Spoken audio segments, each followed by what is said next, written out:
Good evening, everyone, and welcome to the John F. Kennedy Jr. Forum at the Institute of Politics. My name is Joshua Stewart. I'm a first year here at the college studying government and economics, and I'm also a member of the JFK Jr. Forum Committee. Now, before we begin, please note the exit doors, which are located at the park side and JFK Street side of the forum. In the event of an emergency, walk towards the exit closest to you and congregate in the JFK Park. Now, please take a moment to silence your cell phones and join me in welcoming Harvard College undergraduate Emmanuel Edwards.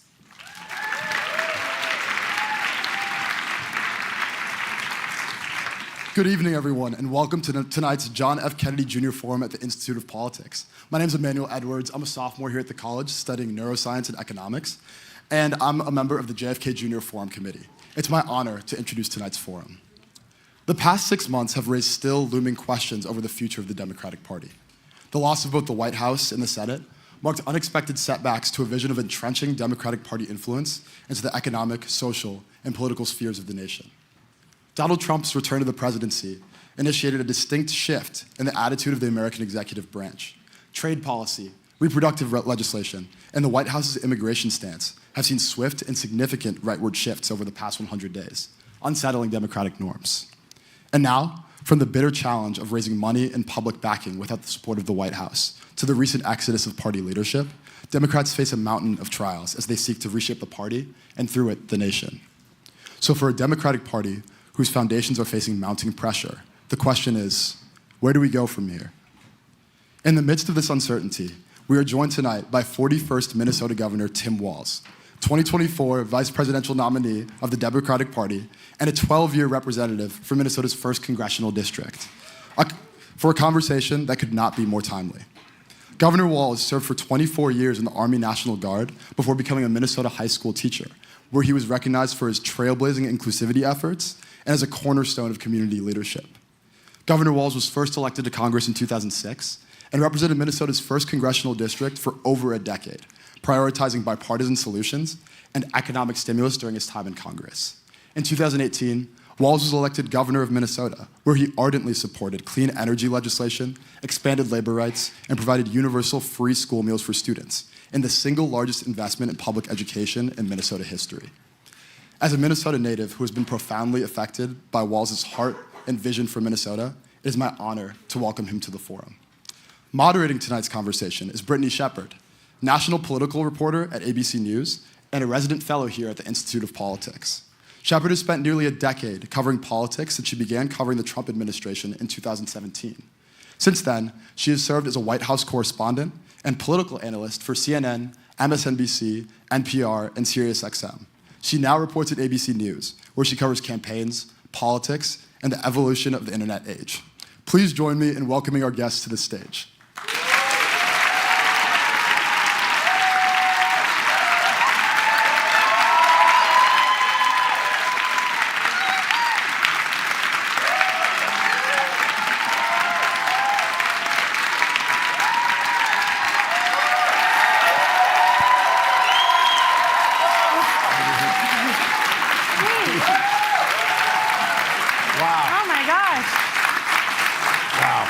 Welcome to my final study group. We try to pack the house for you.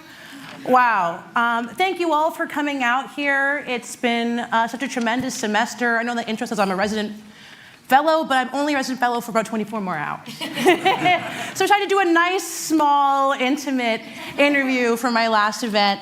And like the intro said, I couldn't be more timely. So just thank you so much, Governor Walz, for sitting down with me for what's going to be, I think, a really interesting conversation. Well, thank you. Good evening, everybody. I mentioned earlier I got a chance to sit down with some students in the smaller study group and have a little bit of bite to eat or whatever, and I mentioned to them that on the nicest day of the year, you are either truly committed to this issue or you have no life whatsoever.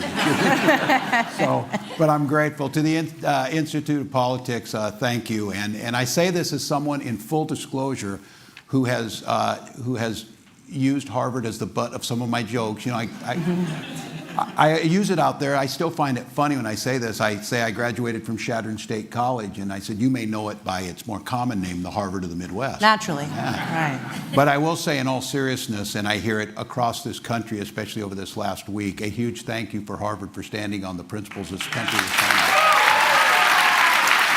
It's important.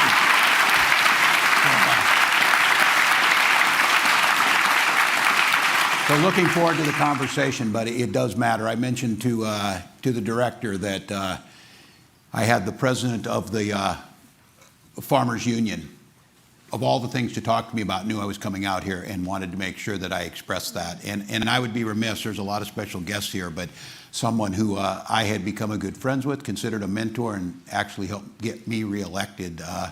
The governor of all governors, Roy Cooper, is here.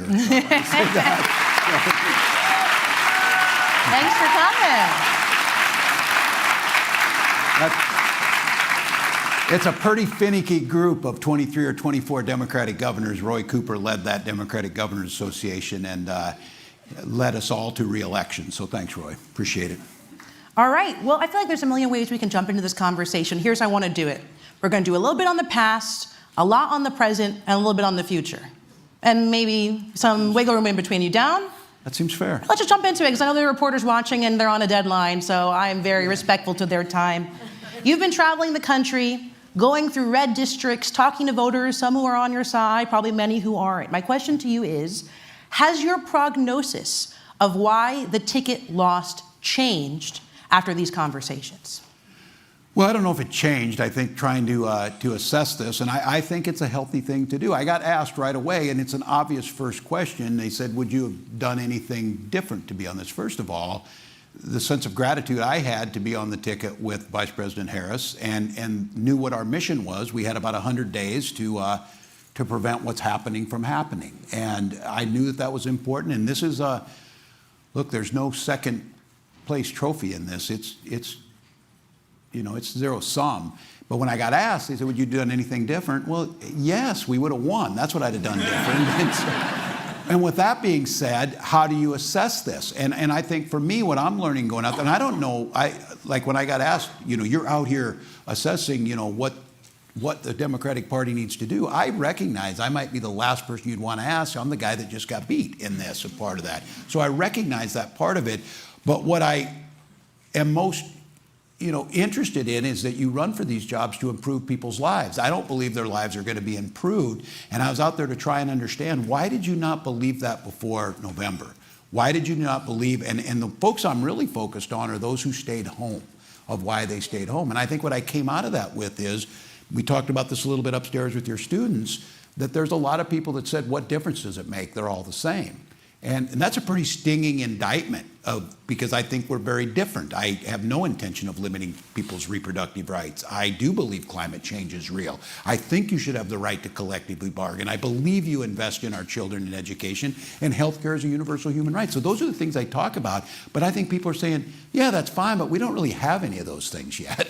And it became clear to me that there's some pieces that were missing out there. And I took it in Minnesota to do this. When you have political power, you better not just be banking it to get reelected. You better be burning it to improve lives. And this idea of, have we not done that enough? Did we not convince people? And why is it that people were questioning? Tens of millions said, I'm just going to stay home because things will work out pretty much the same anyway. What is left when you watched President Biden navigate a global pandemic, navigate us out of a recession that could have been, put us in a position to do this in a way that was talking about a soft landing and improving people's lives, and yet still a majority of Americans didn't believe that. So that tells me there's a disconnect, and I think it behooves us to soul search a bit, listen, go out there, especially these areas. My district in Minnesota is a great example of this. I won that district, and look, there had only been one other Democrat since 1892. I won in 2006. I won by 30 points in 2008. In 2016, I won by less than 2 points, and Donald Trump won by 17 points.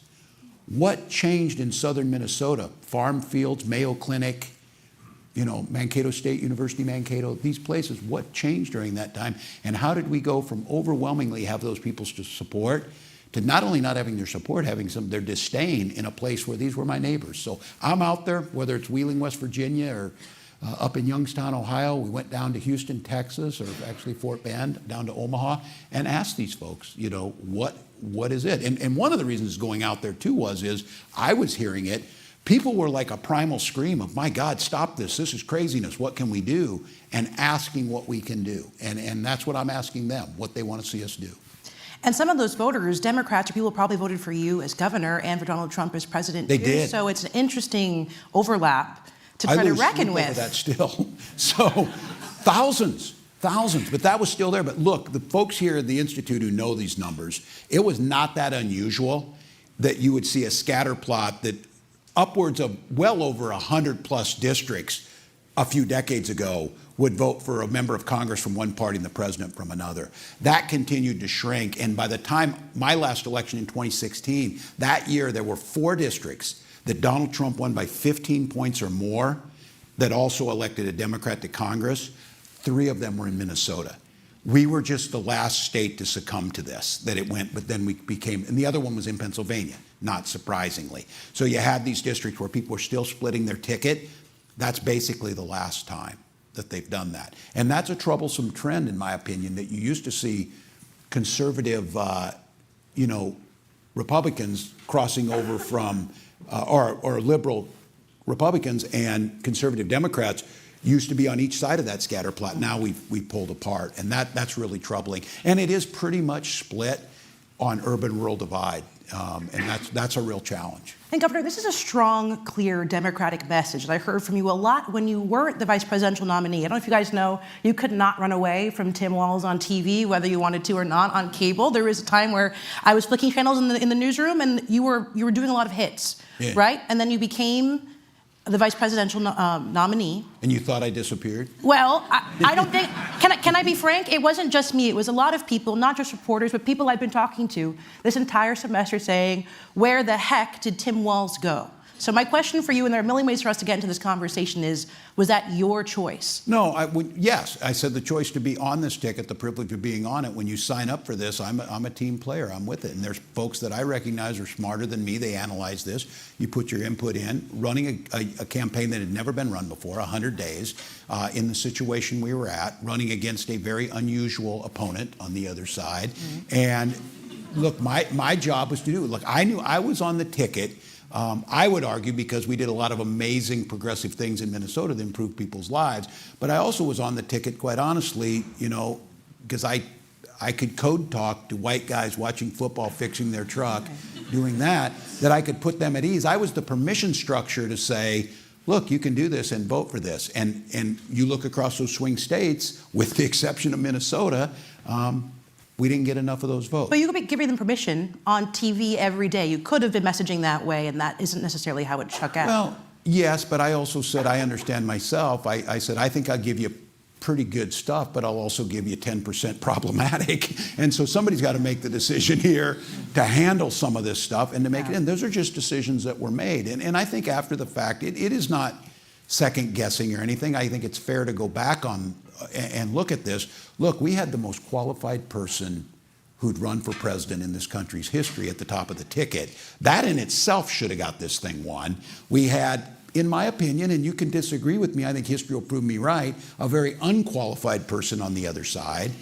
And you have to determine, how do you get those hits? What was the best way? Did it make sense to continue to, call him weird or call that out, or make this pitch that we are significantly different and our policies can improve your lives? And there's people that make those decisions, and whether it's right or wrong or not, I guess history will make that case. What do you think? What do I think? Yeah. I think this was going to be hard. I think that we are going to have to think, why have we lost the self-identity that the Democratic Party is for personal freedoms, they're for middle-class folks, they're for labor rights. How did we lose it where people didn't self-identify that? And how did we get to a point where people didn't feel like this was an important enough election to get out there and vote? That I don't know. Me being out there more, no, I doubt that would have made the difference. I know it probably wouldn't, but I do think what I learned from that, just candidly, was if you leave a void, Donald Trump will fill it. And so I think you've got to be in every place as often as you can in every single day of every minute to make that pushback, because I think the oxygen gets sucked out of the room and you get defined. I said this, you will get defined and your policies will get defined very quickly, because I don't think any one person right now in where we're at in America by themselves can be the counterweight to that noise that's there, the attention they get. So I do think the lesson I learned on this is I think you're better off to do more, to be out more, to be in every forum you can be in. So how is Tim Walz filling that void right now? Is it this listening tour, or what else is there for you? Well, I'm governing in Minnesota, the state that ranks first in healthcare. Mara Healy's around here somewhere. I'm going to tell her that. Our competitors, we look to Massachusetts as being a peer state in this in terms of education, access to education, biotech research, higher ed. My God, look where we're sitting here. And so I think one of the things is that I think this is a time to show an alternative model of governing and what governing can look like if you elect us. Here's what you're going to get. Your children are going to get enough food to eat. You're going to have the highest quality of health care. You're going to see personal incomes rise. You're going to see home ownership increase. You're going to see some of those things. So I think that's one way. And then I think because of the platform that the vice president afforded me and being a governor, going out to these places that don't get to see that. And I'll have to tell you, this town hall thing, it is a bit of me being an a-hole to these people. I'll acknowledge What do you it. mean? Well, I acknowledge this, that it came out from their leadership, don't do town halls, you're just going to get yelled at. Well, I served in Congress, and I was there in the summer of 2009 and 2010 when the Tea Party was birthed and we were debating the ACA. And I stood in front of thousands of angry constituents for hours and took the questions, not like, oh, look at you, you're a tough guy or whatever. It was my job. I was elected to do it. But I had no problem doing that because I could defend the ACA. I could defend why I voted for that. And I saw these guys, their leadership tell them, don't do the town halls, you're just going to get yelled at. Well, you need to come out and tell us why cutting Medicaid's a good idea. You need to come out why you think you can deport people without due process. If you believe in that stuff, just answer it. I felt really personally, as a former member of Congress, that was wrong. And I also felt I had the ability that if you're not going to show up, I'm going to make this really unpleasant for you because your constituents are going to come. And I'm telling you, for some of you in here wondering if it matters to members of Congress. These people can read a paper faster than anybody. When you're looking for one name, that's all they do. They went, oh, God, there's my name in the paper, and they're yelling at me. Yeah. It matters to them about how that's being done, and there's the capacity, especially in the districts we're choosing, that there's going to be a big impact on people. And I'll just make the case. We went down to Omaha. That's a district that the vice president won by 10 points. That one blue dot that's out there in Nebraska. Their member of Congress won. That was one of the very few ones. Voted for Kamala Harris. They voted for this guy to be in Congress. And I went down to kind of hammer on it, and I see this weekend he's going to spend more time with family, it sounds like, is what he said. That's how this works.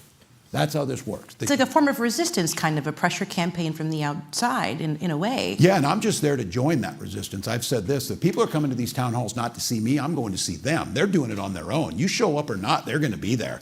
I'll guarantee you that. And they're going to yell at Democrats who don't show up too, which I think is actually a valid place to be, that there is, we were talking about, is the resistance. It's not a 1 million person march, but I can tell you these town halls are not performative. People are coming and they're angry and they're saying it. And I asked in Youngstown, you're not supposed to ask, I said, how many here have never been to like a political event or rally? Because the assumption is, if you're Republicans, they're all being paid, checks or whatever. But I kind of thought it would be a lot of just really geared up Democrats. About half the people raised their hands, said they'd never been to one. And that showed me that those people who stayed home from the last election or who we weren't engaging with, they might not be ready to vote for us, but they're ready to listen to what's happening. And I think that's our opening at this point. And so it's real. It's not performative. Folks are angry. They want to see something get done. They're not convinced. I'm not convinced at this time that they're ready to vote for us, but I think they're ready for something different. Are you talking to other Democrats about this? Because It can't just be Tim Walz's war to wage on your own. And it can't just be, or you could tell me, Cory Booker doing a filibuster on the floor. It matters. It matters. And look, I served in Congress, so I'm like, some of you go, oh, do you miss Congress? No, I'd rather eat glass. No. But the people who are at Congress is really important right now. And the people who dismiss that, first of all, dismissing the physical ability to do what he did, I think that's a whole other subject. Sure. But it was about tangible resistance at a time right after the vote on the CR that felt like nothing was happening. I think it mattered. And I think whether it's Bernie Sanders in Coeur d'Alene, Idaho with AOC doing it, is that changing things? Is it passing any legislation? No.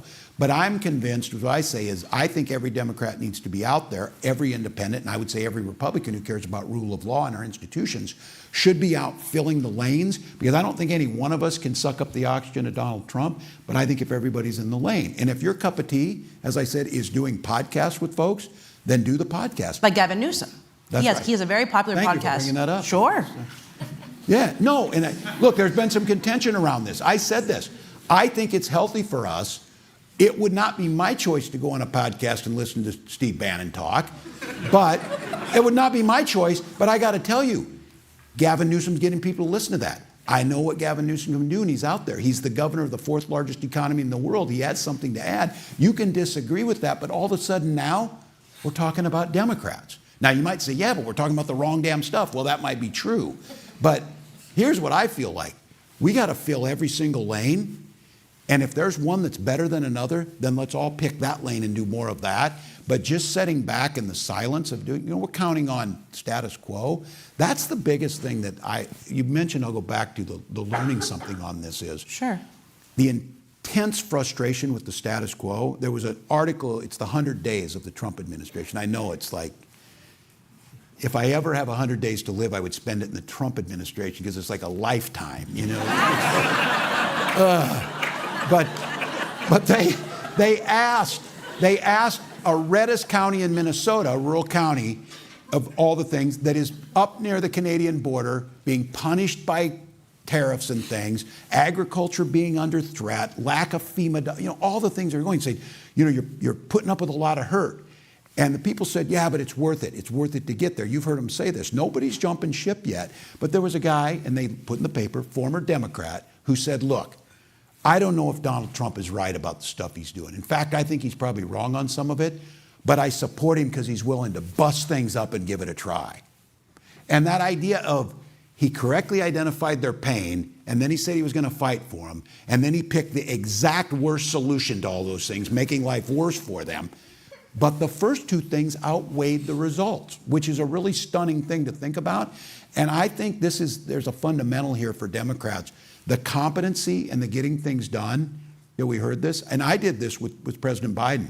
That Infrastructure Act, if I'd have been in Congress when they passed the Infrastructure Act, I consider that one of the top 5 most influential votes of the last 3 decades, in my opinion, transformationally. It was huge. Nobody could get it done, and they got it done, and everybody just forgot about it. I said, not me. We had money for like a bridge. I put up the biggest damn sign that said, brought to you by Joe Biden. Don't forget it. Every day.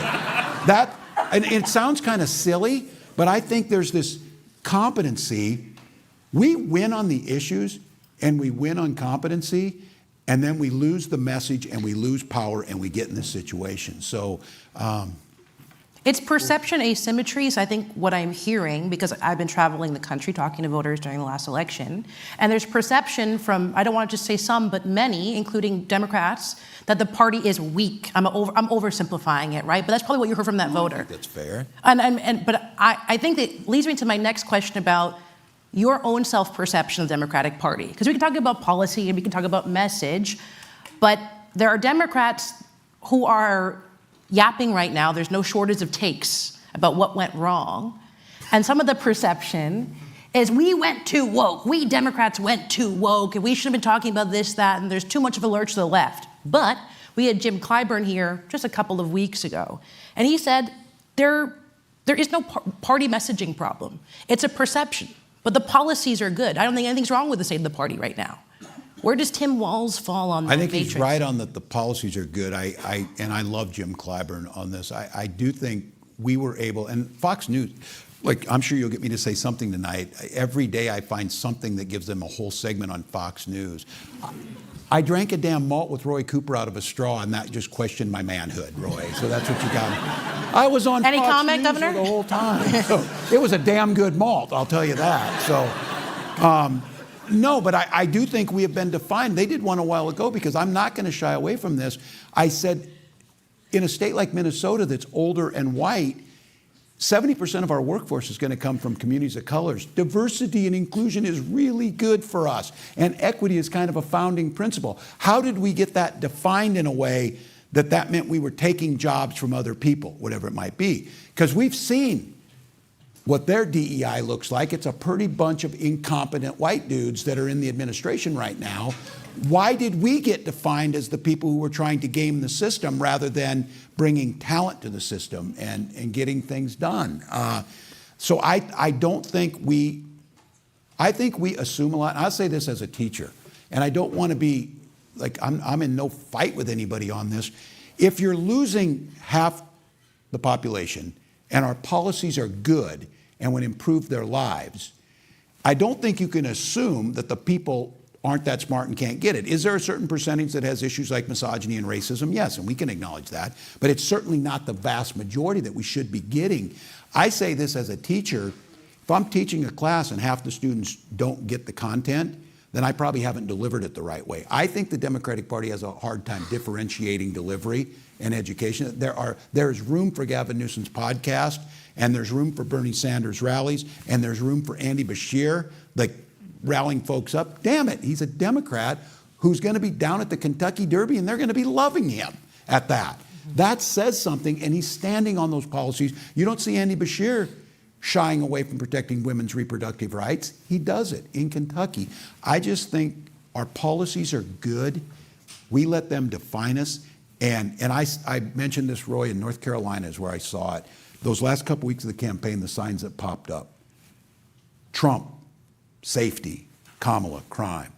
Trump, wealth. Kamala, poverty.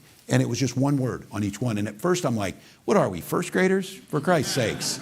And then I'm like, oh my God, these are pretty devastating as they were doing it, that how they were messaging that out. Even though our policies would have created more wealth, our policies would have helped with home ownership, but it didn't get there. So I'm making the case we're gonna have to figure out how to differentiate. And it doesn't mean we micro-target and change our message for who we're with. We just recognize that people take in the information differently and how they're gonna get it. And we've got a problem now in that we got a whole bunch of young men too that went that way. Now, you know, when you vote young, you tend to get kind of locked in a little bit.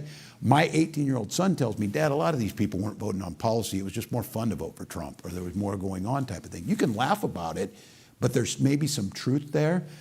I think there's a ton of truth there. I do think there's some there, but we're going to have to figure out, you can't go tell people like, how were you so stupid to vote for Trump? You're not going to get them to vote for you by calling them that. You're going to say, look, he lied to you, or whatever it might be. We need to mind our house with a recognition that there's going to be an opportunity here, but what does post-Trump governing look like? And I would just say to all of you, and I think you get this is not something new in American politics. We were discussing this illiberal attack on this. This is, President Jackson. This is Japanese internment. We got a streak of this in us, and we should notice that. When Donald Trump's gone, the tendencies to get to the point we got will still be there. Have we learned any lessons to try and prevent that from happening is what I'm trying to, and again, I don't have the answer for it, but we should all find it. And I want to clarify, what I was saying was legitimate too, is a very strong section of young men have pivoted more conservative. And it's like a very real trend we see in the numbers, see in the young men I talked to. And of the three leaders, you said that, you talked about Bernie Sanders, none of these people are younger than 40, right? Kevin Newsom. Thank you for reminding us. They remind me of my age every day in study group. But who are the young Democrats that you look to as leaders? Because I do not think that you can just throw Gavin Newsom here at Harvard and then suddenly the issue is fixed. In fact, I think that would probably backfire. Look, we've got a lot of them, and I'm partial to governors. I will say that. I think you've got Wes Moore out there. You've got Josh Shapiro. You've got Gretsch. All these folks are look. It's okay to get younger folks in, but like 50-year-olds have learned something in their lifetime. We don't want to throw them all out. Oh, sure. So I think getting engaged and being there, I think there's a lot of voices out there. The thing that I think you should look at is there's a lot of Democratic voices in state houses and state senates and AGs that are out there too. We tend to look towards Congress, and we elect a Martin Frost, we elect some of these people, which is great, but there's a whole lot of them out there. There's young mayors that are doing this work. And I think for all of you in here, and this is the way it works, is There is an incredible opportunity that America is hungry for new leadership, because that's what we do, but ideas that really resonate. And so when I got asked who's the leader of the Democratic Party right now, again, a whole Fox News statement, segment, because I said, well, hell if I know. I think it's the people who are out in the streets right now. And that's actually the right answer, because we should be hearing that, reflecting that. It doesn't mean that you reflect everything. You got to show some leadership, organize, get things done. But there are people out in the streets right now. I'm seeing it. They're figuring out how to get 10,000 people organized in 4 days to show up orderly. By the way, all of this resistance, isn't it funny? Not one police officer had to be beaten to show this resistance, that there is a peaceful resistance that's happening amongst a new group of leaders. And the Democrats who are, like I said, our job can be there to amplify that, pour fuel on that fire, whatever it be. If you're in elected office, you should use that, but don't overlook those folks who are rising up, getting this done. What do you think that means for the midterms? You're seeing a groundswell. Where does it lead? Well, we need to win, and Roy Coop would be proud of me of saying this again. We need to win the Virginia governor's race, which I think there's 2 governor's races this year, Virginia and New Jersey. And don't sleep on New Jersey, because they have a tendency to elect Republican governors. Some states do this. Massachusetts, what the hell's wrong with you? You do this too. You're the bluest state in the union, and you got Charlie Baker. What the heck? I understand, a little different type of Republican. But this race down in Virginia will be telling, because of the federal workers and the idea that we'll be going from a staunchly pro-Trump governor and those that are running for it to the chance to win. And what I say what happens then, how this applies to the midterms, is you've got about 14 Republicans in districts that Kamala Harris won and Joe Biden won. They start getting really nervous now, because if they continue to hang right with Donald Trump, their chance of getting reelected is a lot less. And I've never understood this. People that will give up every damn bit of their dignity and their firstborn child to stay in Congress, it's not that good a job. And you got to keep some dignity in this. And right now, I said this, and I don't mean it, I have to be careful again when I say it so that the language isn't inflammatory. They are more worried about their political career ending because of Donald Trump primarying them than they are of the voters. The minute they become more afraid of the voters ending their political career, it's funny how they'll start to change and they'll start to moderate. And when that happens, the agenda slows down and you've got the opportunity. I think that there's, history would show this, that it's almost impossible to win seats in a midterm of the president in power. It's only happened a couple times. Joe Biden, George Bush did it only 1 or 2 other times.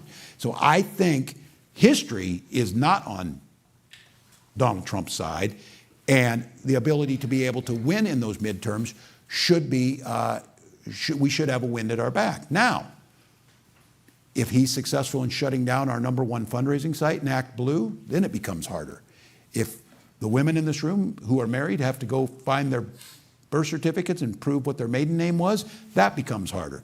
If you say you can't hand out water to people like in Iowa when they're waiting in line, that becomes harder. If you close polling stations, whatever, do I think we're going to face a lot of voter suppression? Yes. Yes, I do. But I also think Wisconsin was a good example of this.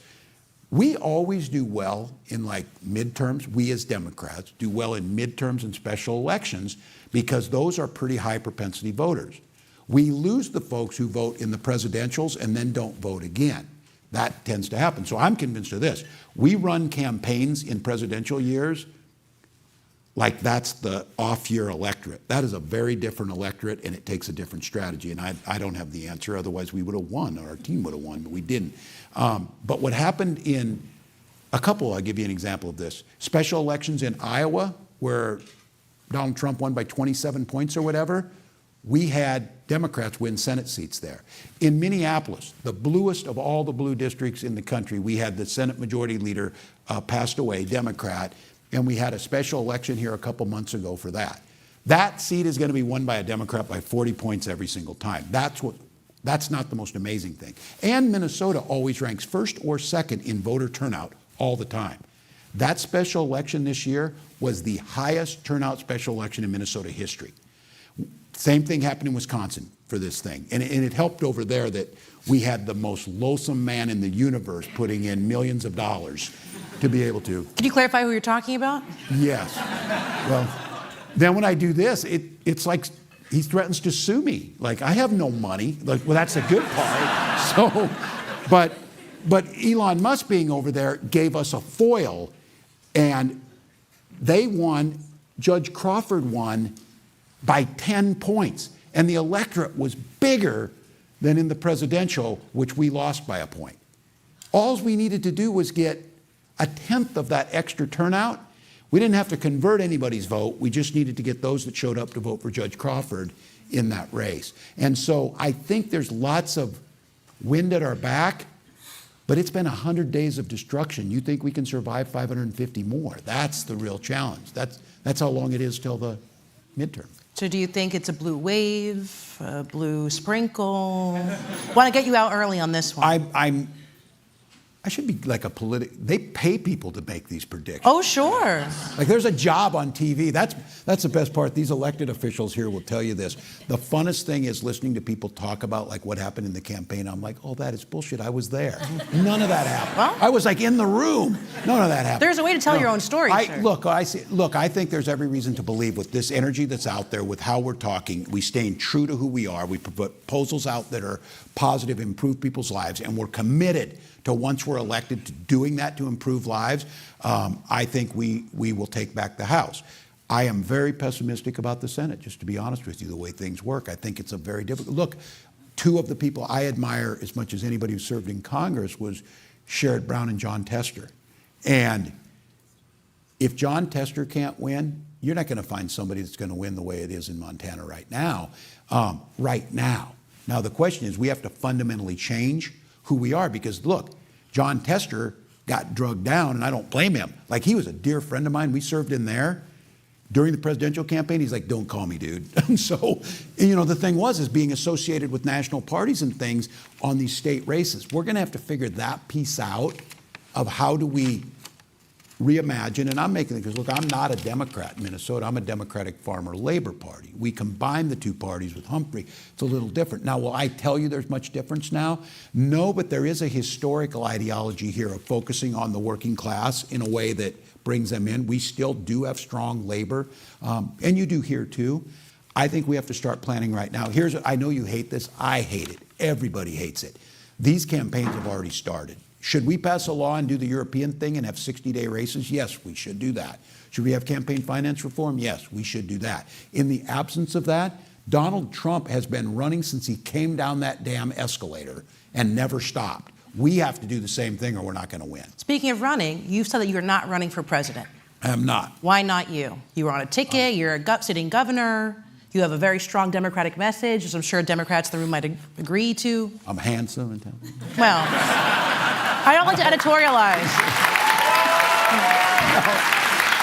Look, they don't clap for me like that. When I say we should be running, I don't think an individual should be running. I think we collectively as a party and those elected officials should be running this campaign, kind of like the old school mountain climbing expeditions. You never knew who was going to summit. It was whoever was ready at the last moment, and on summit day, if somebody was in the best shape, push them to the top and the whole team gets credit. But Governor, you know someone is going to be like, well, I'm just soft launching my listening tour, and then suddenly it's going to be an exploratory campaign, and then, I mean, you know how these things work. No, I think that's okay, but here's what I'm telling you. No, I think you're right. But I would just tell you, I've been out at these town halls, been on the street listening, see things like this or whatever.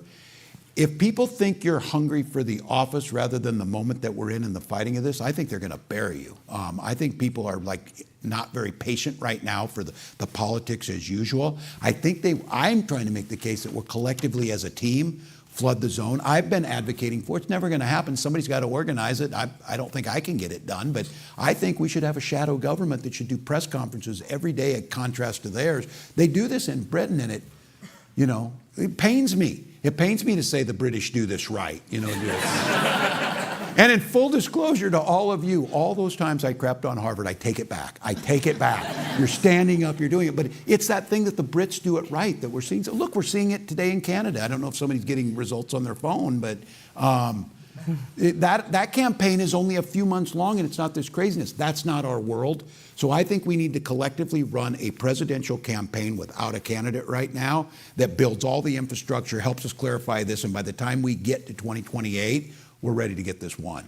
So you have no fantasy picks, no draft picks for No, ticket? I told the class earlier on this, my son came to me back in August before we were picked, and he went to one of those offshore betting sites where you can bet on politics. He comes to me and he said, "Dad, give me $100." I said, "No, what?" He said, "You're 9,000 to 1." It was probably a good idea he had, but no. Here's what I think. I think it's a super talented bench. Do I think the person who's out there? No, I'm not sure they're out there yet. But I think what's really hopeful to me is that you have people coming on a Monday night to a forum on politics at a time. Look, I don't want to whistle past the graveyard. I'm the eternal optimist. I've always said that I wasn't just a joke. I supervised the lunchroom for so long. You have to be an optimist to do that. So I've always believed it. I've been around young people. I asked them, and a lot of them have no reason in this room to necessarily be very optimistic and hopeful right now, but you still are. It's the nature of it. But I think it doesn't do us any good to not recognize the danger we're in. I think you have to do that. It doesn't, don't go home and doom scroll and all that. That's what's different. That's your alternative right now. Yeah. To go home and like, oh, what crazy crap happened today. I'm on TikTok. Yeah. I'm watching like cooking videos. Yeah, but if you do it just a day or so, all I'm getting is kitten videos, dogs, and just this dragging of Katy Perry. That's all I'm getting. That's all I'm getting. Kia. So it's Kia. I'm sorry, that is all I'm getting. Yeah. The concert's not doing well. But I have one final cue from me before we throw it to the room. So if you see microphones start lining up, it's a simple one, Governor. I'll regret if I don't do blank before 2028. Fill in the blank. Wow. It's an easy one. I think do what I can do to help define the Democratic Party as a party that's there to protect rule of law, personal freedoms, and the things we care about. It's my job in any small area, and I don't care if it's Omaha or Wheeling, West Virginia, to make the case that there's value in what we stand for. And I never had to think about this growing up because there was the Democratic Party with Social Security survivor benefits, take care of my mom when my dad died. We got to get back to that, and that's my goal, to try and redefine who we are in a thing that people are proud of to be there. All right. Are you guys ready to ask a couple of questions? You don't have to introduce yourself, but if you'd like to, you can. I'll see through the lights, and let's just start. This space is really cool. Welcome to the JFK Junior Forum, Yeah. Governor. Only the best. Yeah. It's the power of Veritas or something. All right. Let's start over here. Hi, Governor. Thank you so much for being here. My name is Megan. I'm a first year at the college. I'm from Minnesota. Yay! If you know where Eden Valley is, it's a small town of 1,000 people, so I don't blame you if you don't. It's between Wilmer and St. Cloud. Yes, of course. Right. So I want to kind of switch gears a little bit. So it's kind of an understatement to say that we're in a very chaotic time, specifically as students at Harvard. I'm sure you've seen us in the news all the time. There's a lot going on, and a lot of students are feeling kind of helpless right now. You talked a little bit about what the Democratic Party can do. Is there anything we can do as students to take action and feel a little bit less helpless right now? Yeah, and thank you for asking that question. Look, I am concerned about this, and I've been saying this especially, and I think those of us of older folks that are here need to acknowledge this. It is far harder being a young person in America now than it ever was. They are lying to you if they tell you that it was hard when they were growing up. Oh, we went to school on horseback, uphill. Bull crap. They went with almost no cost. I never worried once from a family that had no money that I was going to be able to go to school, and I never worried once I was going to be shot in a classroom. It's different now. And I think the one thing is that the country is hungry to see the optimism of youth, because right now, the mental health crisis, the stress you're under, there's a lot of things coming at you. I think you making the option to come here, and those who are wondering, this is a pretty engaged group, but I would tell this to everybody who's out there. Politics is who shows up. who literally shows up. I didn't do a single thing, electoral politics, other than vote until I was 41 years old. And the next thing I know, I'm there with the vice president. I'm like, damn, life comes at you fast. And it was just showing up and being in the right places. So I think right now, that for your own mental health, show action and getting out there. But here's the thing, this youth movement that's happening, and it's not ageism and all this, some people are too old, we can say that, but that you don't want to generalize it together. But the thing about youth there energizes everyone, and it re-energizes the party. And I think you should bring the ideas to this. Maybe I'm misvisioning what I think the Democratic Party is, and there needs to be more expansion. Because look, we're having a debate. You said it, Brittany. We're having a debate. Look, you guys are focused too much on these fringe issues. Well, somebody's personal civil liberties is not really a fringe issue to them. And if we're not able to stand up for that, do they really believe we're going to stand up for other stuff? Because I got to say this, if Donald Trump's going to go full bigot, he's not giving an inch and he's going to stay there. So if that's your gig, you're with him because you know he's got your back on bigotry or whatever it might be. We need to be the ones that make it clear who we are. And I don't know if we're speaking to you yet of where it's at. Like, we allowed them to define what I think, and President Biden's move on this was, the move to forgive student loans was something that our generation could finally get right for you. And they made that a problem for us. And it should have never been. The reason that these boomers and stuff are telling you that we paid our way through, because it didn't cost anything. There was no need to take out a loan because the generation in front of us paid on the front end. So this idea now that we made college so unaffordable, home ownership so unaffordable and everything, we have got to change that so that you feel like the party really does care. All right, thank you. Thank you. Over here. Thank you. Good evening. Chastity Costin from North Carolina. Governor Cooper, I love you. She knows. I am a Doctor of Education Leadership student from the Graduate School of Education. And Governor Walz, thank you. Thank you for being here tonight. Thank you for your words of wisdom, for your work, not only in politics, but in the hardest field in the world, education. As you were a teacher and a coach, I'm also a fellow teacher, coach, and principal, my question is, what are your thoughts on the intersection of politics and education, and what would you say to someone like me who aspires to transform education through policy change, specifically as the U.S. Secretary of Education, if that role exists in a few years? Hey. Well, yeah. So I never finished my dissertation, so I'm so jealous that you're going to get there. But thank you. It does matter, and this is one that's very personal. I think one of the things, this intersection, both at the level here, academic freedom that you see at our universities, but the access to quality public education, which I feel is under threat. And this idea that there was indoctrination happening. I mean, the irony of this is that we have to give vouchers to our parents because they're indoctrinating our kids in public school, so those parents can use those vouchers to go to religious school to indoctrinate them into this ideology. Our goal is to make sure everyone is welcome at our public schools. I would say this, and as the Secretary of Education, when you get that job,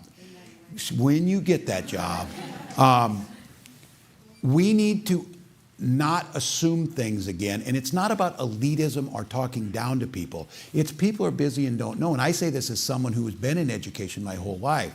When the Department of Education was being dismantled, like just the fear and the hair on fire and how horrible this was, recognize that the vast majority of Americans have no idea what the Department of Education does.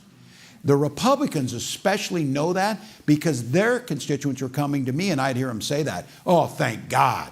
Now we don't have to have that woke curriculum. I said, you know the Department of Education has nothing to do with curriculum, right? That's all local, at best state. They didn't know that. But what we should have been doing is the genius and the brilliance of the Department of Education was it was on the front line of civil liberty and civil rights for all students, including my son, who needed an IEP, and IDEA protected that child, making sure he could get it.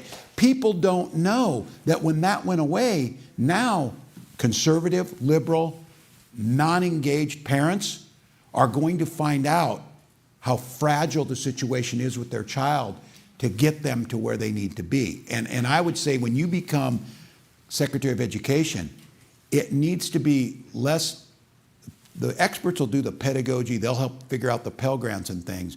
This is about the genius of the American public education system and access to everyone to get in there. And I think about that we've lost that piece of it, and we allowed them to believe that this was about a woke Department of Education that simply had the audacity to believe that we shouldn't warehouse this child. Maybe we can get him to a point where he can live a full life. I, as a parent, am very grateful for that. I'm also very worried that that's going to go away. So go do that and sell it. I will. Thank you. Thank you for your question.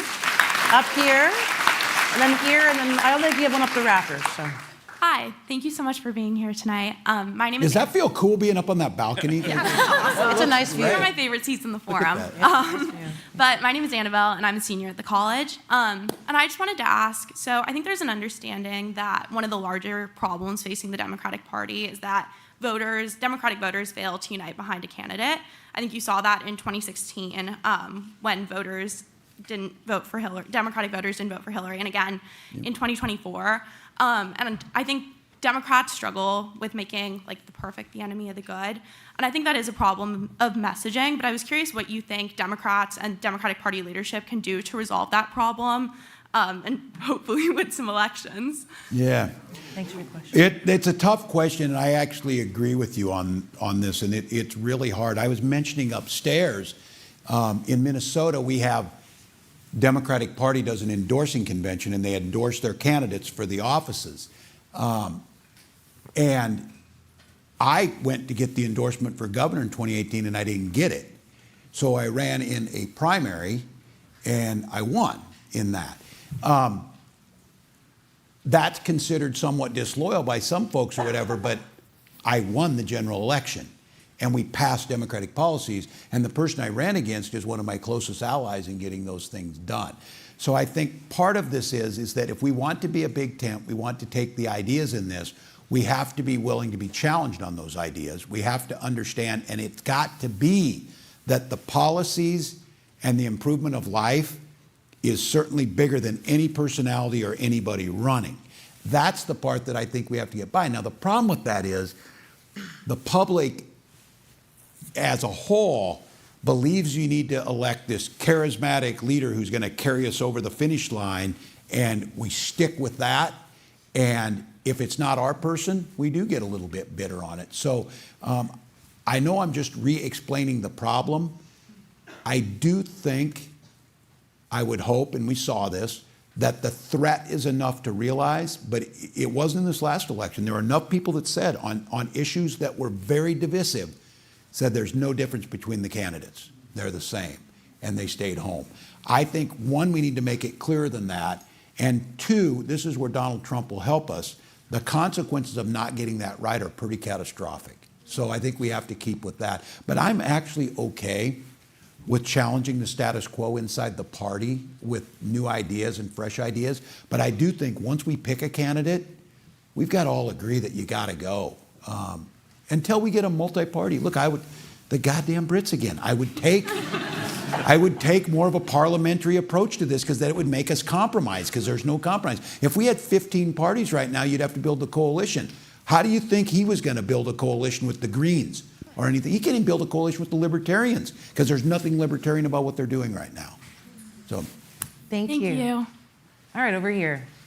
Hi, thanks for our speaker. I'm honored to be here. My name is Nai Kalima. I'm a PhD student in Innovation and Public Policy at the University College London. And also from Minnesota, originally, product of Anoka Hennepin County. We're everywhere. My question is, I'm really interested, I'm also a Tech and Human Rights Fellow at the Carr and Ryan Center here. And so I'm really interested in digital transformation in government and have been paying a lot of attention to what's happening with Doge. I want to ask, in terms of rethinking public value alongside digital transformations that are happening in government, what do you think should be at the forefront in terms of priorities? Thank you. Yeah, no, this is a great question. And this goes back again, if we want to have bold leadership, If we want to have transformational government, we have to have effective government. And one of the things is this is where these tech guys, there is something to be said about this. They're bold, they break norms, they tear things down, which is good if you're coming up with a new iPhone. It's terrible if it's your mom's Social Security check that might not show up. But I don't think we've done enough. And it's not about buying their frame and criticizing government. I don't believe government can fix everything, but I do believe government is a force of good. I believe government can protect civil liberties. I believe we can collectively do things together better. Here's where I think the technology piece of this, doing the things that we all know need to be done and we're concerned about, protecting personal freedoms and personal data, all of that. But we're starting to really embrace this in Minnesota, that we have the capacity to using AI in things like making sure fraud detection in government. I'll tell you, there's nothing. I'm dealing with this in Minnesota, where we had folks steal from the food programs during the pandemic. That undermines people's faith in government. And so the Republicans' answer is, if people steal from government, you shut down the government program and punish everybody else who wasn't stealing. Our role has to be to use this technology in a way that improves lives. And I heard this on a panel I sat with Governor Hochul of New York, and this was the data's pretty good and it's early. They were using AI in foster placements. And you measure a foster placement by how successful it is, how long that child stays in that home, how long they're able to, continue to go to school and progress. Using AI over just humans picking how this was done, they improved their foster placement significantly, which, when you think about that, the number of children's lives that were significantly improved by that embracing of technology and efficiency in government was dramatic. And I think it's trying to convince people that AI is not Terminator every time, but there are challenges with it, but government can be more innovative. This goes back again where Reagan made the case, the worst words you ever want to hear, I'm from the government and I'm here to help. That needs to be something that we say, yes, the government is here to help, and we can deliver on that. So I'm looking for the innovation in that. We're looking to embrace ways that we can get better to protect it, because if we don't do this, then the programs we love won't be there, and they make the case. It turns out DOGE is going to be another one of those opportunities. It is going to be so ineffective, destructive, damaging, but ineffective on actually saving money and improving lives, that there's going to be an opening. But what I think most Americans will say is, well, the Democrats won't get it any better anyway. This is the case I'm making. I don't, wherever you land on this, I represent, again, a healthcare state, if you haven't heard me say that, with the Mayo Clinic, with others. If we come back into power, and when we do, if we tinker around the edges with healthcare rather than a radical transformation, we deserve to lose elections, because people have been talking about, damn it, how do I get health care? And look, I deal with this in Minnesota because I'm also home to United Healthcare.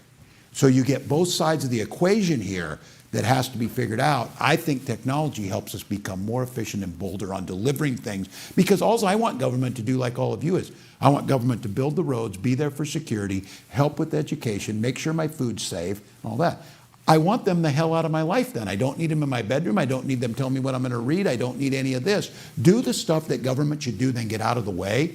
And I would just, unrelated to this, but say it, I thought this was my hardest and best argument during the campaign. I said, if for no other reason to vote for Kamala Harris is, you will not have to see that guy on TV every day, and you can go weeks without having to worry about that the president's screwing something up.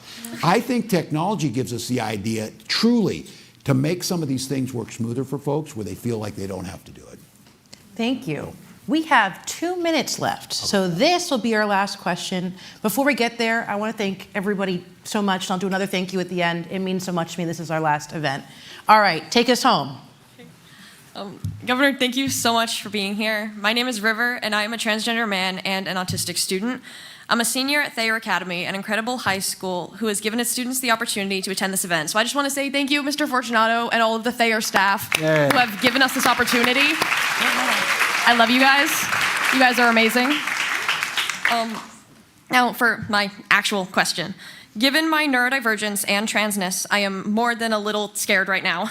More specifically, I am very worried about how I have seen some Democrats talk about conceding trans rights and queer rights in general for more centrist and right-leaning support. What have you heard about that, and how are you working to support trans and queer rights for people of all ages? Yeah. Well, River, thank you.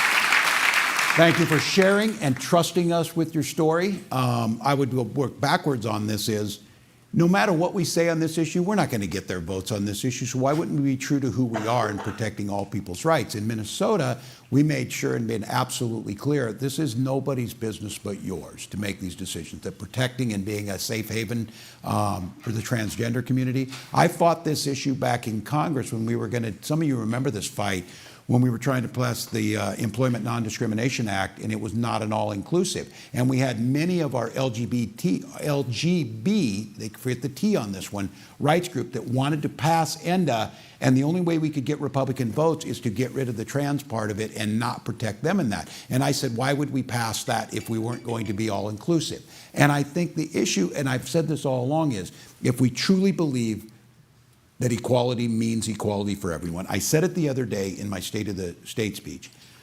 You say you love freedom, but if you don't love it for everybody, you don't love freedom, you love privilege. And we're going to get pegged with these issues.